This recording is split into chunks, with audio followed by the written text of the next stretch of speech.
Hello everyone. Basic concept in economics. First chapter. This is a 11th economics. It is important to know that the difference between microeconomics and macroeconomics. Ragnar Frisch has classified economics into two broad categories. First is a microeconomics and second is a macroeconomics. The term micro is derived from Greek word macros, which means small. Macroeconomics thus deal with the behavior of individual economic unit. For example, consumer, producer, market. आपण इयत्ता 11वी अर्थशास्त्र बघत आहोत आणि branches of economics हा भाग आपल्याला बघायचा आहे. रॅग्नर फ्रिश यांनी 1933मध्ये सूक्ष्म अर्थशास्त्र म्हणजे मायक्रो इकॉनॉमिक्स आणि स्थूल अर्थशास्त्र म्हणजे मॅक्रो इकॉनॉमिक्स या अर्थशास्त्राच्या 2 शाखा विकसित केलेल्या आहेत. आपण संपूर्ण धड्याचं जर वर्गीकरण क्लासिफिकेशन करायचं ठरवलं तर आपल्याला संपूर्ण धड्यामध्ये याच्या प्रिव्हियस व्हिडिओमध्ये आपण बघितले होतं the all definitions which was given by the different economist Alfred Marshall, Adam Smith and Llewellyn Robinson. But now this is important to know that what is the difference between both economics.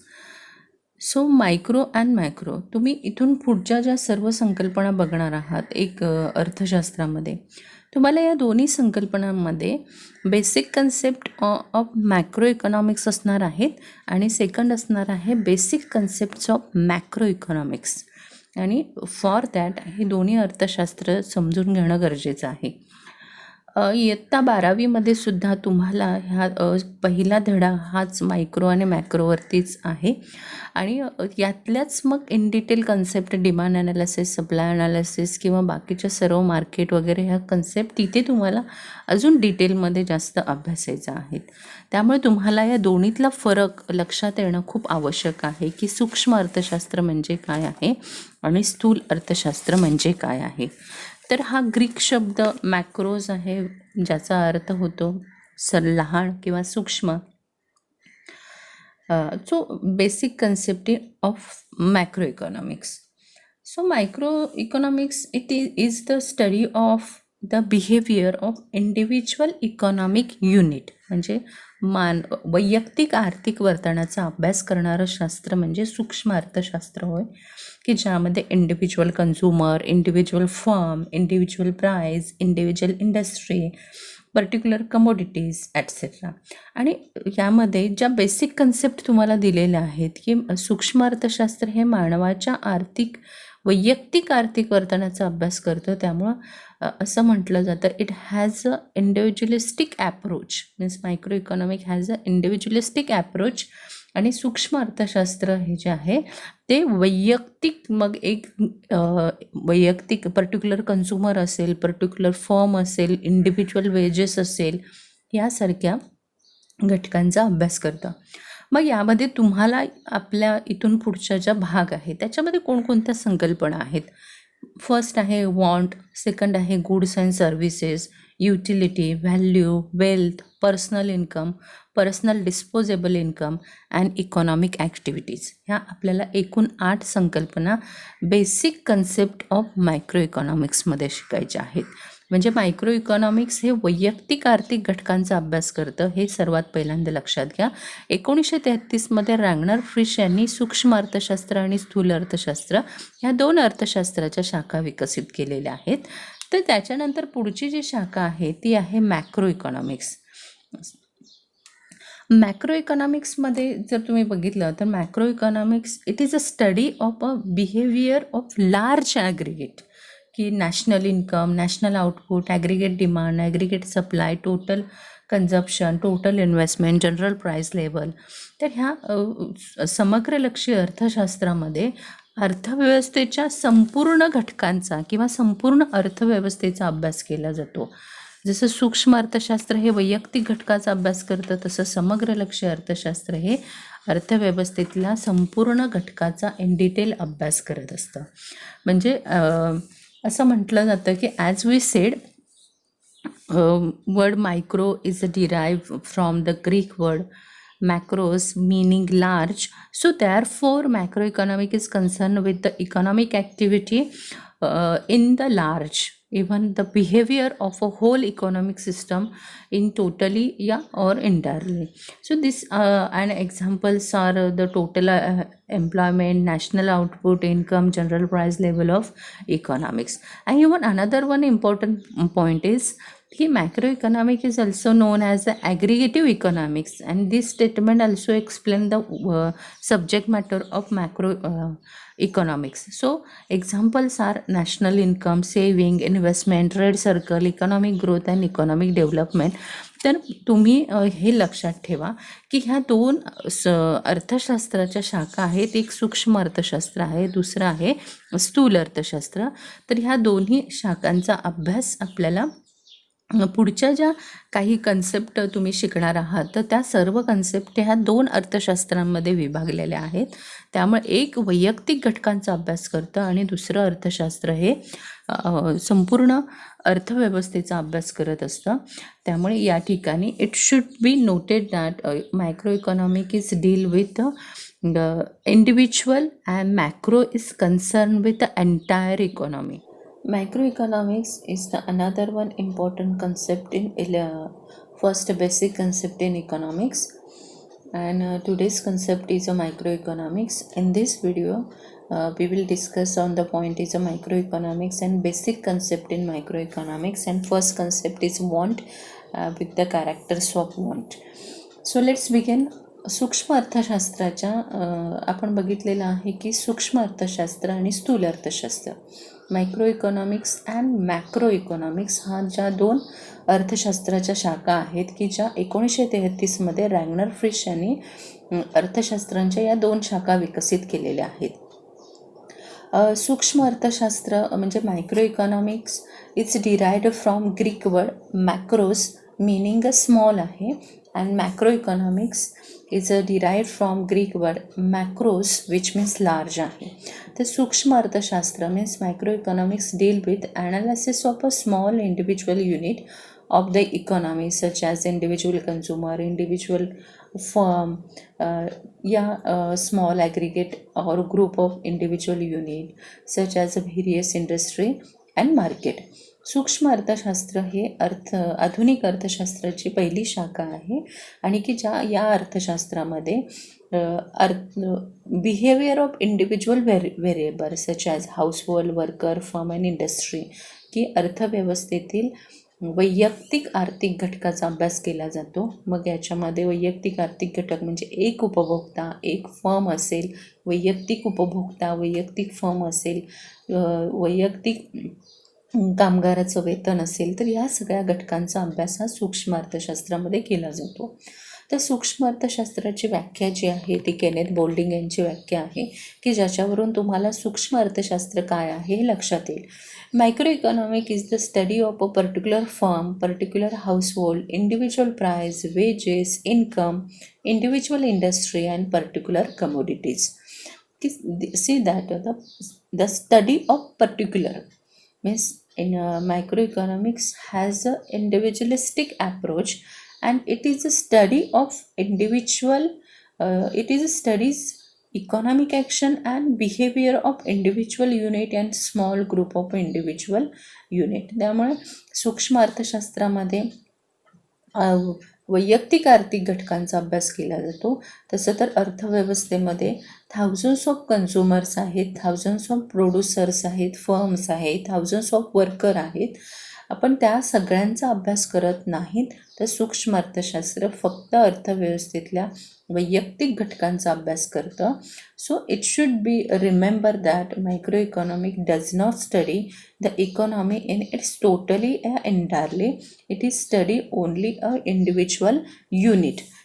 या सूक्ष्म अर्थशास्त्रामधील आपली पहिली संकल्पना आपण बघणार आहोत want. आता गरज म्हणजे काय आहे, त्यांना नाव is a question is a what is the want. In the common language, want can be referred to as a need. की सामान्यतः गरज म्हणजे आपण काय बघतो की आवश्यकता, एखादी गोष्ट हवी असणं याला गरज असं म्हटलं जातं.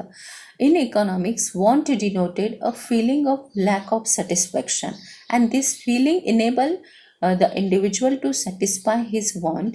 की एखाद्या समाधानाच्या अभावाची जाणीव म्हणजे गरज आहे असं अर्थशास्त्रामध्ये म्हटलं जातं. आणि या जाणीवेतूनच माणूस वैयक्तिक गरजांची पूर्तता करत असतो. की एखादी गोष्ट हवी असणं, एखादी गोष्ट मिळवणं, तर या सगळ्याला गरज असं म्हटलं जातं. आणि मग मानव त्याच्या वैयक्तिक गरजा पूर्ण करण्याचा प्रयत्न करत असतो. नाव देन क्वेश्चन इज की मानवाच्या ह्या गरजा का निर्माण होत असतात किंवा गरजा निर्माण होण्याची कोणती कारणं आहेत. So the basic two reason, the desire for better living due to innovation and invention and rise in population. की मानवाच्या गरजा ह्या नवप्रवर्तनामुळे किंवा राहणीमानाचा दर्जा सुधारण्यासाठी नवीन शोध लावले जातात, त्यातून गरजा निर्माण होत असतात. किंवा लोकसंख्येत झालेल्या वाढ याच्यामुळे देखील गरजा निर्माण होत असतात. म्हणजे लोकसंख्या ज्या प्रमाणात वाढते त्या प्रमाणामध्ये साधनसंपत्ती, त्या प्रमाणामध्ये वस्तूंची आवश्यकता भासत असते आणि त्यामुळे देखील नवनवीन गरजा निर्माण होत असतात. नेक्स्ट आहे कॅरेक्टर्स ऑफ वॉन्ट. की मानवी गरजांची वैशिष्ट्य आपल्याला काय सांगता येतील. तर वॉन्ट्स आर अनलिमिटेड. की मानवाच्या गरजा अमर्यादित आहेत. Wants not only arise again and again but they are also unending. की मानवाच्या गरजा कधीही न संपणाऱ्या असतात. एक गरज पूर्ण झाल्यानंतर दुसरी गरज पुन्हा निर्माण होत असते आणि ह्या मल्टिप्लाइंग नंबरमध्ये असते. की मानवाच्या गरजा सातत्यानं निर्माण होत असतात. Wants are recurring in nature. म्हणजे मानवाच्या गरजा ह्या पुनरुद्भव असतात. की several wants occur again and again and while some might be only occasional. की काही गरजा प्रसंगानुसार निर्माण होत असतात आणि काही गरजा पुन्हा पुन्हा निर्माण होत असतात. या ठिकाणी लुक ॲट दिस पिक्चर. की यामध्ये दिलेलं आहे सीझन अँड वॉन्ट्स. की मानवाच्या गरजा ज्या आहेत, wants differ with age, want differ with season and wants differ with gender and differ with due to preference. की मानवाच्या गरजा ज्या आहेत वयानुसार गरजा बदलत असतात. त्याचबरोबर मानवाच्या गरजा ह्या म्हणजे man and women want are different good according to their needs. मानवाच्या म्हणजे स्त्रिया आणि पुरुषांच्या गरजा आवश्यकतेनुसार बदलत असतात. Wants differ due to preference. की habit, taste, preference matter a lot while deciding want of people. की मानवाच्या गरजा त्याच्या पसंतीक्रमानुसार, सवयीनुसार, आवडीनिवडीनुसार मानव आपल्या गरजांची निवड करत असतो. Look at this picture is a shown age and wants related thing. की प्रत्येक मानवाच्या गरजा हा त्याच्या पसंतीक्रमानुसार, आवडीनिवडीनुसार बदलत असतात. देन आहे wants differ with season. Means की wants keep on changing the season. Wants differ due to culture. की different in culture influence want and that are related food, dressing style etcetera. की मानवाच्या गरजा ह्या ऋतुमानानुसार बदलत असतात आणि त्याचबरोबर मानवी गरजा ज्या आहेत त्या कल्चरनुसार सुद्धा बदलत असतात. So these all are the characters of wants. Thank you. Classification of wants. हा भाग या वर्षीच्या अर्थशास्त्रामधून वगळण्यात आलेला आहे. तरी पण तुम्हाला माहीत असावं त्याच्यासाठी आपण थोडक्यात हा क्लासिफिकेशन ऑफ वॉन्ट बघणार आहोत. फर्स्ट आहे want can be classified in economic and non-economic, individual want, collective want, necessity, comfort and luxurious. Economic wants are those wants which monetary transaction is involved and has to pay the price for them, for example food and medicine, etc.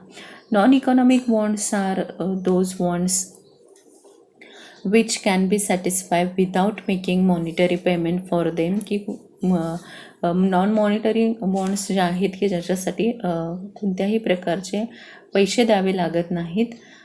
उदाहरणार्थ air, sunshine, rain water etcetera. Then आहे individual want. Individual wants refer to those wants which are satisfied at the individual level.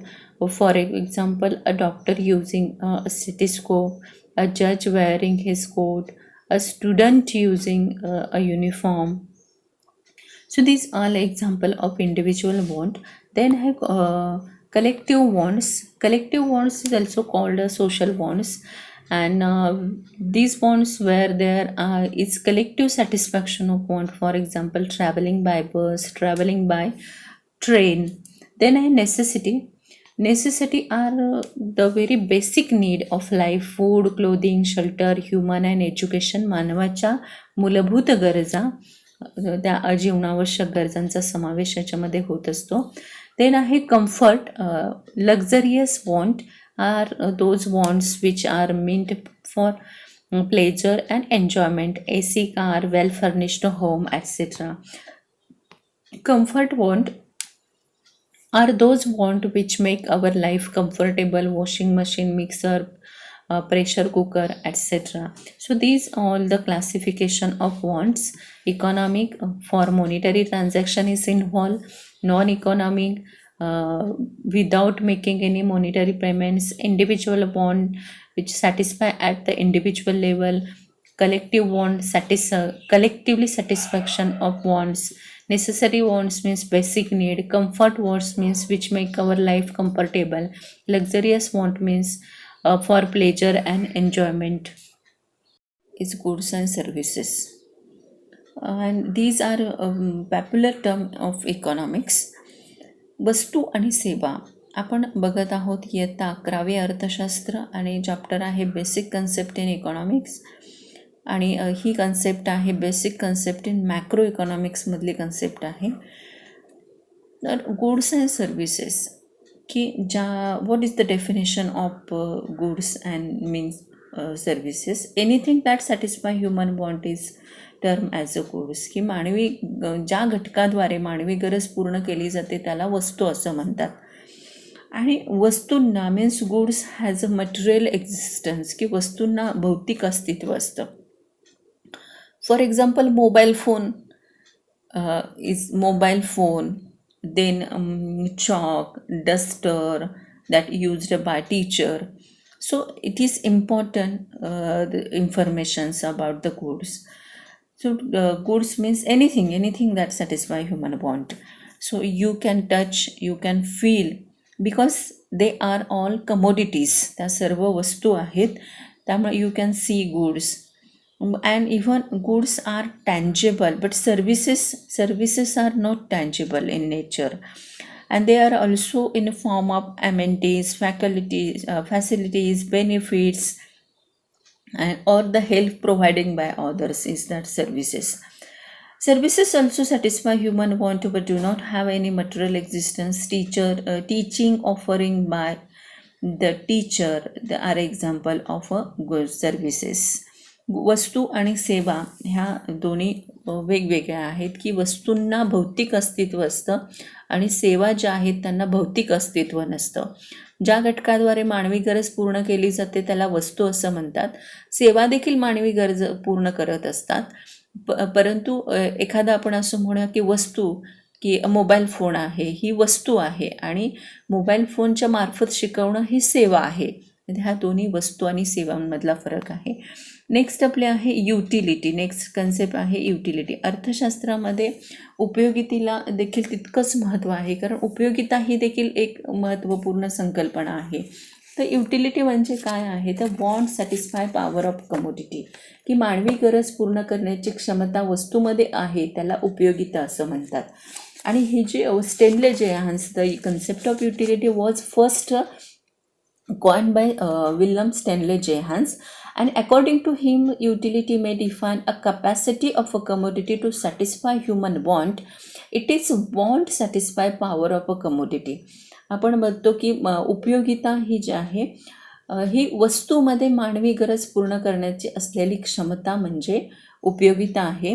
Now nobody will demand any good if it has no utility. So utility is the basis of demand. For example, a student want to buy a pen because a pen has the capacity to satisfy his want of writing. उपयोगिता ही वस्तूमध्ये असलेली मानवी गरज पूर्ण करण्याची क्षमता आहे. एखादा विद्यार्थी पेन विकत घेत असतो कारण त्यात पेन हा त्याची लिहिण्याची गरज पूर्ण करत असतो. म्हणजे अर्थशास्त्रामधली आणखीन एक संकल्पना जी आहे ती आहे युटिलिटी कन्सेप्ट आहे. देन इम्पॉर्टंट कन्सेप्ट आहे value in use and value in exchange and water diamond paradox. की व्हॅल्यू इन यूज म्हणजे काय आहे की ज्या ठिकाणी it's refer a commodity. Value in use and value in exchange is worth of commodity. की ह्या दोन्ही दोन ॲप्रोच आपल्याला इकॉनॉमिक्समध्ये बघायला मिळतात. Value has two approaches in economics. दोन ॲप्रोच आपल्याला इथे पाहायला मिळतात. आणि हा जो पॅराडॉक्स ऑफ व्हॅल्यू आहे, वॉटर डायमंड पॅराडॉक्स, हा व्हॅल्यू इन यूज आणि व्हॅल्यू इन एक्सचेंजच्या बाबतीत संबंधित आहे. कारण व्हॅल्यू इन यूज म्हणजे काय आहे जर आपण बघितलं तर it to usefulness of a commodity. And exchange म्हणजे काय आहे, a rate of exchange of one commodity in term of another commodity. एका वस्तूच्या बदल्यात दुसऱ्या वस्तूचं केलेलं मूल्य म्हणजे विनिमय मूल्य होय, मीन्स व्हॅल्यू इन एक्सचेंज आहे. आणि उपयोगिता मूल्य हे कशाच्या संदर्भात आहे की त्या वस्तूमध्ये असणारी उपयुक्तता हे उपयोगिता मूल्य दर्शवत असते. म्हणजे कोणाला सूर्यप्रकाशासाठी किंमत द्यावी लागत नाही, कारण सूर्यप्रकाश हे प्रत्येकासाठी आवश्यक आहे. आणि सूर्यप्रकाशाचं उपयोगिता मूल्य म्हणजे हे विनिमय मूल्याचं उदाहरण आहे. विनामूल्य वस्तूचं उदाहरण आहे. विनिमय मूल्य म्हणजे काय आहे की एका वस्तूच्या बदल्यात दुसऱ्या वस्तूचं केलेलं मूल्य म्हणजे विनिमय मूल्य आहे. म्हणजे ज्या वस्तूंना किंमत मोजावी लागते त्याला आर्थिक वस्तू म्हणतात. TV, कार या वस्तू आहेत. आणि अशा त्यानंतर वॉटर डायमंड पॅराडॉक्समध्ये काही वस्तूंचं विनिमय मूल्य आपण जर बघितलं की some commodities have high value in use but low exchange value, means water. And some commodity have low value in use but high exchange value due to its scarcity, diamond. काही वस्तूंच्या बाबतीमध्ये त्यांचं उपयोगिता मूल्य जास्त असतं पण विनिमय मूल्य कमी असतं. काही वस्तूंचं विनिमय मूल्य जास्त असतं पण उपयोगिता मूल्य कमी असतं. कारण दुर्मिळतेमुळे म्हणजे हिरा ही एक अशी वस्तू आहे की ज्याचं व्हॅल्यू इन एक्सचेंज हाय आहे आणि व्हॅल्यू इन यूज लो आहे बिकॉज ऑफ स्कॅर्सिटी. तर अशा प्रकारे वॉटर डायमंड पॅराडॉक्स म्हणजे ह्या काही संकल्पना आहेत. वस्तू आणि सेवा, उपयोगिता आणि मूल्यामध्ये value in use, value in exchange, water diamond paradox of value. Thank you.